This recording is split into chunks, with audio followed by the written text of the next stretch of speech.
Dear brothers and sisters, you must have heard this story. Once there were three husbands in a hospital standing beside the labor room waiting for their wives to give birth. After some time, the nurse came out and broke the good news to the first man, saying, "You had twins." The man jumped for joy, shouting, "What a coincidence! I work for Minnesota Twins." And after some time, the nurse came out once again, broke the good news to the second man, saying, "Sir, congratulations, you had triplets." The man jumped for joy and shouted, saying, "What a coincidence! I work for M3 Company." And the third man, as you heard this news, immediately shouted, saying, "Oh no!" and he fainted. So somehow the nurse tended to this man, and after recovering, the nurse asked this man, "What's wrong?" The man said, "You see, that man worked for Minnesota Twins and he had twins, and this man worked for M3 and he had triplets. I work for 7-Up," he said. As I said in the beginning in my words of introduction, the Psalm 127 says, "Children are a gift from the Lord." At times they can be exasperating, annoying, and even irritating, but still they are a gift. But this man fainted because of thinking about parental responsibility. It's not that easy. It can be an awesome responsibility, but it will not be that easy when it comes to practicality. Children are not a short-time loan. They are long-term investment. That's why a great author says, "Children are not the things to be molded, but people to be unfolded." Children are not the things to be molded, but the people to be unfolded. So, I would like to say a few words about parental responsibilities or obligations and children's responsibilities as well. Usually, we people like to imitate some positive examples of the others, but we can also learn something good from the mistakes made by others. So I would like to take a character from the Old Testament to illustrate my point. You know, the character of Jacob in the Old Testament. He was one of the least favorite characters in the Bible because you know that he was a schemer. He was a deceiver. He deceived both his brother Esau and his blind father Isaac. So what we can learn from this character? He made some mistakes, some big mistakes in the way he was bringing up his children. He, as their father, failed in his duties of taking care of his children or in his responsibilities as a good father. The first thing I would like to tell you is, the first mistake he made was he failed in communicating real love to all his children. If you look at Genesis chapter 37, verses 3 to 4, it is clearly said that Jacob loved Joseph more among all the other brothers because he had been born in his old age. That's why he even gave a richly ornamented robe to this son of his. And the other sons who saw this, they were feeling jealous about this little son of Jacob. And this hatred turned to bitterness, into violence. That's what we see. Even they plotted to kill their youngest son, but finally they sold him into slavery. And when they came back, they told a lie to their father, saying, "Some wild animal had torn him apart, devoured him. So they showed the robe soaked in the blood of an animal. So that's how they maintained the life for 22 years. So what was the mistake of Jacob here? He could not communicate real love to all the children. But Jacob, if you look at, Jacob was not much wrong in his loving and giving a gift to his little child, because children need positive strokes. They need to be recognized. They need to be told that they are special to them. Once there was a woman, she had 2 children, and she used to tell them, each one of them separately, of course, "You are my favorite son." She would tell the youngest son, "You are my favorite son," and she would tell the eldest son also, "You are my favorite son." So one day, one boy was sitting on the bench beside his mother throughout the entire basketball game. So at the end of the game, mother looked at the boy beside him and said, "You are my favorite basketball player on the bench. You are my favorite basketball player on the bench." So not hurting anybody, you see. The mistake of Jacob here is he was foolishly fond of one son, ignoring the other sons. At least if Joseph had been sensitive to the feelings of his brothers, he would not have boasted about his dreams in which he spoke of his brothers in a degraded manner, that they were having a low post worshipping or doing something. On the other side, the brothers at least should have thought of his younger son and took care of him, but no, they sold him into slavery. So, 2 important lessons we can draw from this character, Jacob and his family. The first thing is, children need to know that they are truly and really loved and cared for. Once, years ago, CBN channel was interviewing or featuring a piece of news on TVs about immorality among teenagers. So one of the reporters was interviewing one young lady who was into immoral activities. Asked her, "Why are you into these immoral activities?" She said, "When you don't get love at home, you will try to find it somewhere else." That was the answer. There are 2 great people by name Gary and Anna Marie S.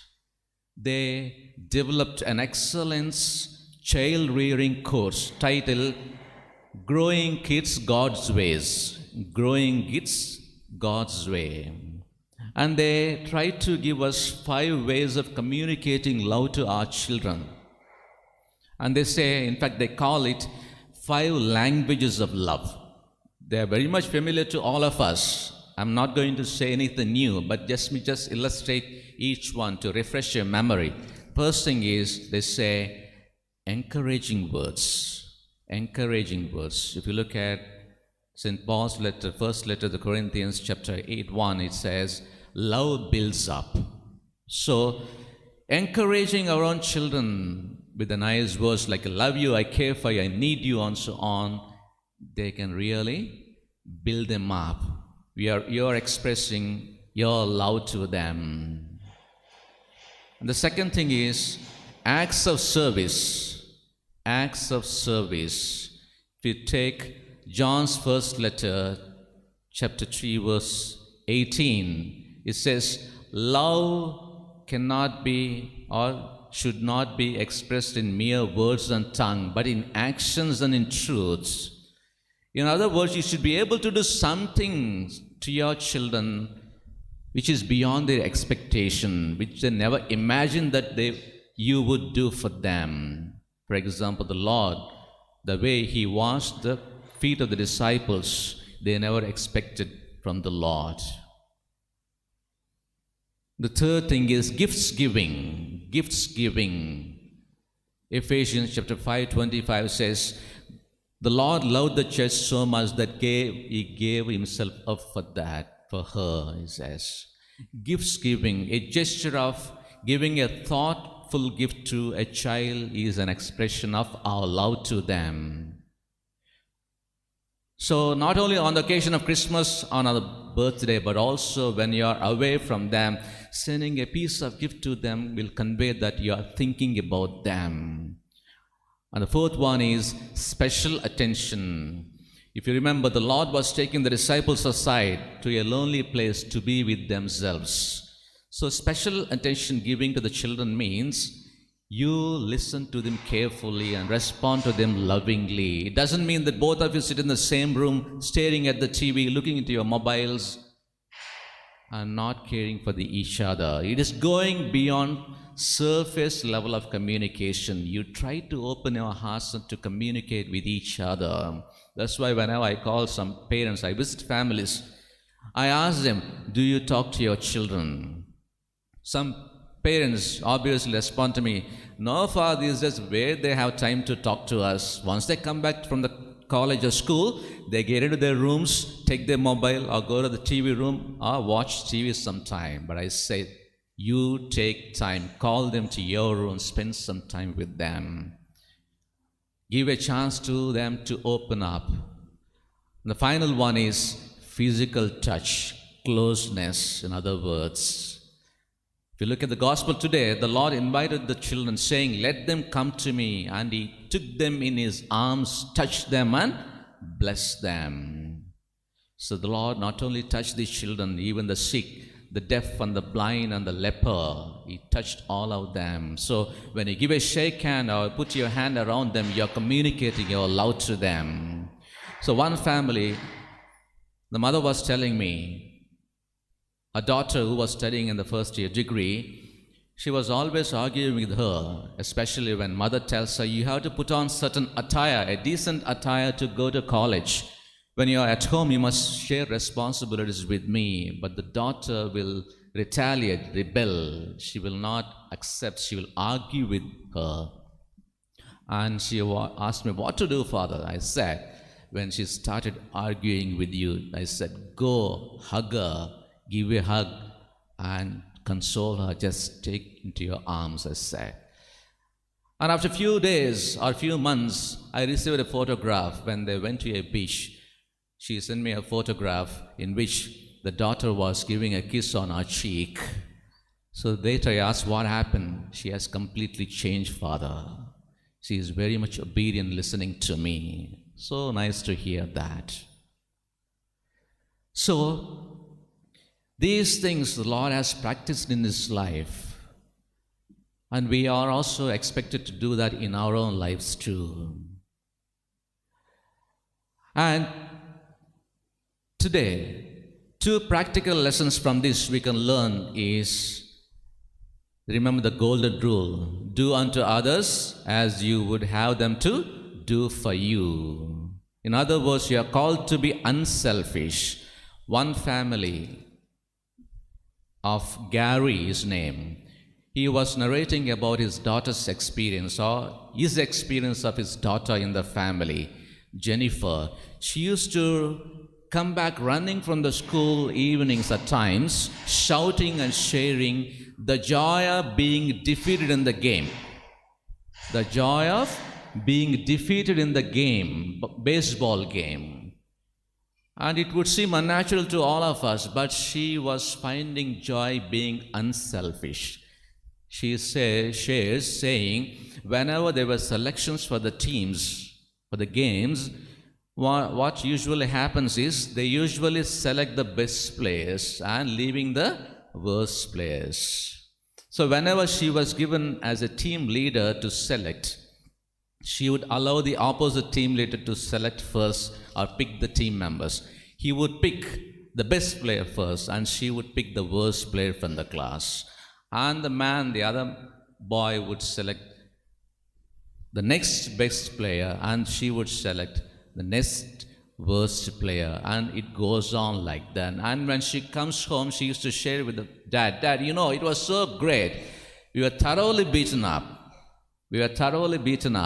We were taking care of the fielding, and we never even touched the ball. So joyful she was. So trying to find joy by being unselfish, by giving the value of being precious children, other children, they are also precious to her and in the eyes of God. That's the greatness of this girl. So today, we need to think of this. And coming to my next part, I won't bore you much, okay. Children's responsibility is nicely put in a single sentence in the Ephesians. Honor, obey and honor your parents. It is sad. Once a little boy, a little lad was lying down in his bed, getting ready to sleep. And his father was working somewhere close to him, and he called out his dad, "Dad, I am thirsty. Can you bring me a glass of water, please?" The dad said, "No, go to bed," he said. The second time, the boy shouted, "Dad, I'm thirsty. Can you give me a glass of water?" The dad said, "No, go to bed." And the third time, "Dad, really, I'm thirsty. Can you give me a glass of water?" Dad said, "No, if you ask me once again, I'll come and trash you." The boy became silent for a while, and he said, "Dad, when you come to trash me, can you bring please a glass of water?" he said. Obeying and honoring. What does it obey means? Listening attentively. Honoring means beyond outward behavior. It is inward expression that you value your parents, you hold them in high regard. That's what is called honoring. So as long as you're under your parents' care, you must obey them, you must honor them. How can we do that? Why should we do that? Children may ask this question because when you are obeying your children, your parents, you're learning to accept the authority, which is the basic part of human life. Authority not only in the family, in the school, in a workplace, in the society. The children who do not learn to accept the authority at home, they will not be able to accept the authority in any of the other places. They will find it very difficult and they'll make their life miserable. That's why they will learn to accept the authority. And the second thing is, they are benefiting from the experiences of their parents. We know they will be told that your teachers, your parents have been where you are today. In other words, they have had many experiences. That's why listen to them, obey them when they tell you something, because they can foresee what is ahead of your future, what is ahead of your life. And they can foresee what can hurt you in your life. So when parents lay certain rules and curfews, and they ask you where you were yesterday and where you were at this time, think that they are not curtailing your freedom or obstructing your happiness, but they are trying to protect you from the hurt which will keep you remain in the guilt throughout your life.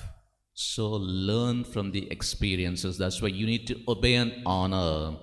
And you must obey them as long as you are under their care, even out of their care. Sometimes children may have to move out from the families. It doesn't mean that they lose the obligation of honoring their parents or obeying them. They need to honor them all along. At this juncture, children may ask me, "Father, parents have not done anything for me. They don't deserve any respect from me," they may say. But I say, no, there are no perfect parents. There are no perfect parents. Children go through 4 stages in their respecting of their parents. The first one is they idolize the parents. They idolize. What does it mean? My dad can give me whatever I ask. He is the smartest man in this world. The second thing is they demonize. They demonize. For all their faults, they blame the parents. The third one, they utilize the parents. Sometimes children come now, Daddy, Daddy, can you give me your scooty key, please? Or Mommy, what are you preparing tonight for dinner? So they utilize. The fourth one is they humanize. This is what is important. Humanizing means parents are neither gods nor devils. They are humans just like us. They may have their own faults, but by humanizing them, you appreciate them for what they are. And take care of the parents when they can no longer take care of themselves. Very important thing. Because parents have taken care ever since you came into this world. Now it is your obligation to take care as they are leaving this world. You must give honor that way. If you look at the two examples of the Bible, Absalom and Joseph. Joseph was giving due honor to his father Jacob in his old age when he came to visit him in Egypt. He took him to Pharaoh in his position as PM at that time. It was a great honor to his father.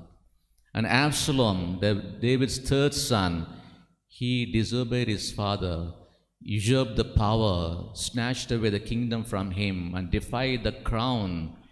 And when he died, his sons threw rocks on his grave. So, this is how we must tell our children to honor their parents at all times. Let me conclude saying one little incident. One old woman, she was very much amazed at an nice young man who was always coming to her to help her to carry the things from her car to the house. Of course, he was living next to her house only. And he was also coming to her garden and the ad to help her in many ways. So one day she finally asked him, "What makes you such a fine man?" The man said, "Well, when I was a child, I had a drug problem."